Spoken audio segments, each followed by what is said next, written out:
KeIr, it's such a privilege to chat with you. Thank you so much for the time. Marmalade is so much fun. What a joy, from start to finish. Where did it come from? Wow. Well, thank you. First of all, I guess it all started, I've been a working actor for 20 plus years now, and people used to ask me all the time, if you could play any character, what would you play? And I never had an answer for that. I always wait until someone else writes a script and says, and then I ask myself, can I play this or not? So I really took that to task and decided, you know, what are some characters that really like excite me and sort of think that I could put a sort of new twist on. So that was the like initial kernel, and then it was sort of creating these characters I thought would be really rich and fun to play, maybe for me or for someone else or whatever. And the more that I did that, I thought, God, I just really love this world and these characters, and just decided I think there's no way that I'd be able to pass this on to someone else. So I better learn how to direct really quickly. Right. I mean, you just sort of pick it up on the fly, as one does. Oh, it's so easy. So easy. You just read a couple books and that's it. Yeah. That's right. That's right. No, it's so great, and the cast is so much fun. I was wondering about Joe.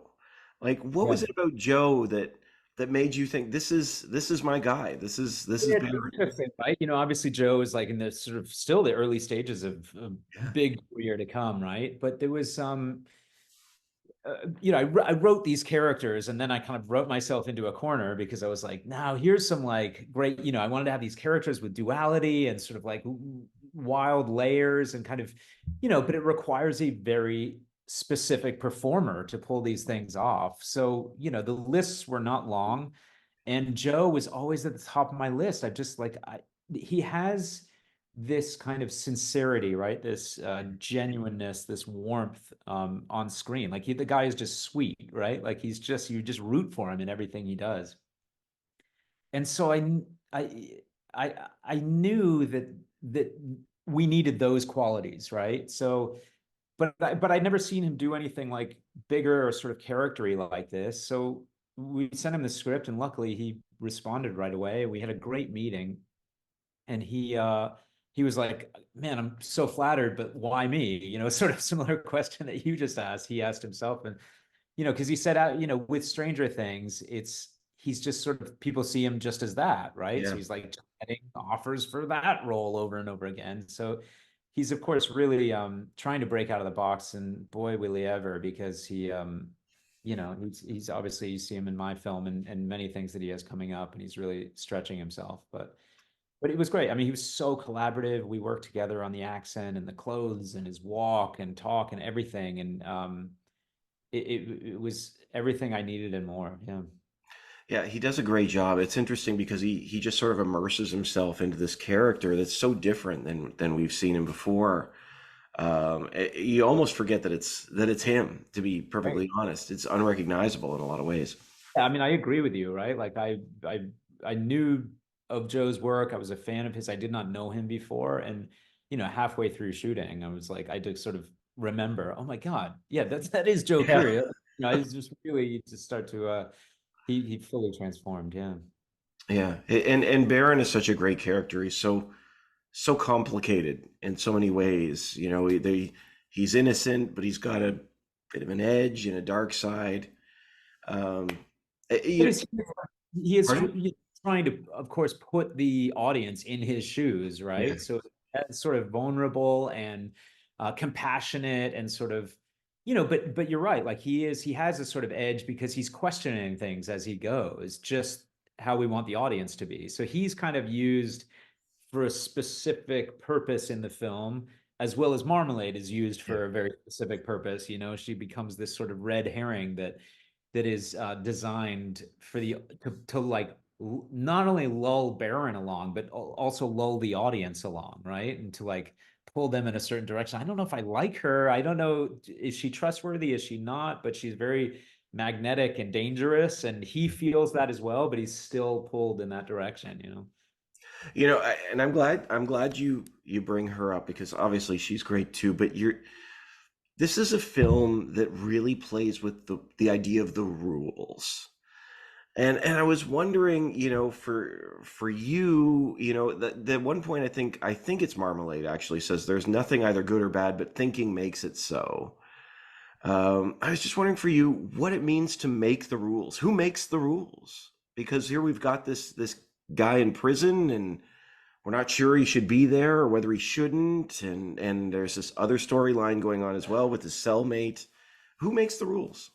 Well, it's a great question to ask, right? I mean, I would even I would say that that is a lot of times left up to the audience, which is great. But I wanted to frame the whole thing in this sort of narrative retelling of the story, right? Similar to, something like The Princess Bride, for Yeah. instance.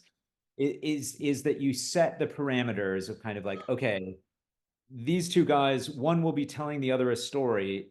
But the one thing with The Princess Bride that I never quite understood is like, whose perspective are we seeing the retelling of the story through?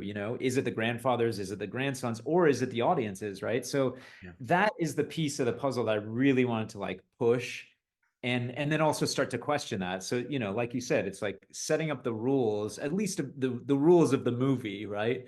Are he's going to tell this story, but we're seeing it through the other guy's perspective. And that's going to shift and alter as we go. And then you start to question, well, what is real and what isn't, And then within that, we can live in this kind of like whimsical, bizarre, sort of like offbeat, off kilter black comedy world. Yeah, and it's funny. I hadn't made the comparison to Princess Bride, but you're absolutely right. The perspective of the storyteller shaping the narrative absolutely is key to this. It absolutely is. And where the story goes is entirely based on perspective of the story, if you will, of the storyteller.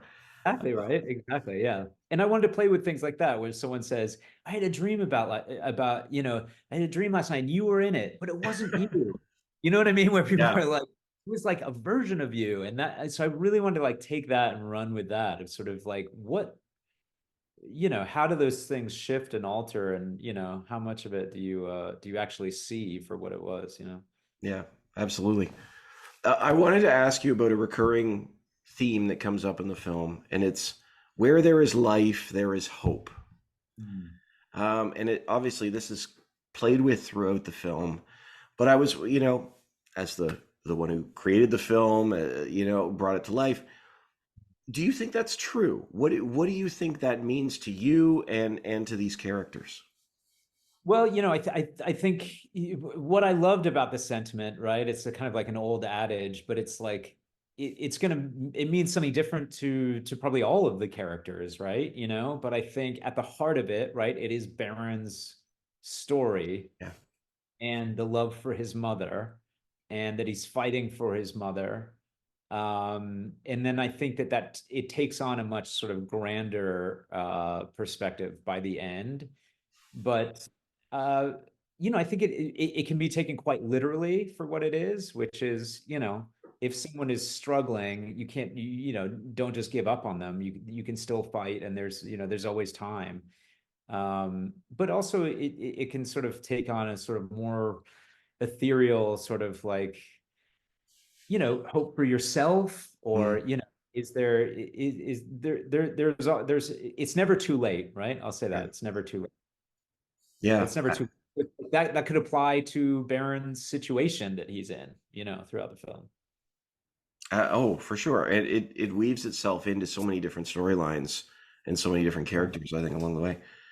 Yeah. The film is so much fun, Kira. Honestly, it truly is.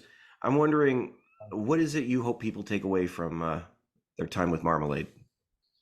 I mean, that's it. You said it. One word, fun, right? Like, it's just an energetic, fun, wild ride. And I think that, again, the way it was designed is like, it's going to feel very familiar, Hmm. and then the rug is going to be pulled out from under you. So that's exactly where we want it to be. It's like, it's going to feel, yeah, it's going to feel nostalgic, hopefully. And I just hope people really enjoy it. It is. It's such a fun ride. Yeah, the relationship between the characters and the journey, it just works so well. I thank you so much for your time. I really appreciate it. Oh, thanks. That means the world to me. Thank you. Absolutely. Have a great day. Thanks, you as well. Thanks. Don't worry, like you never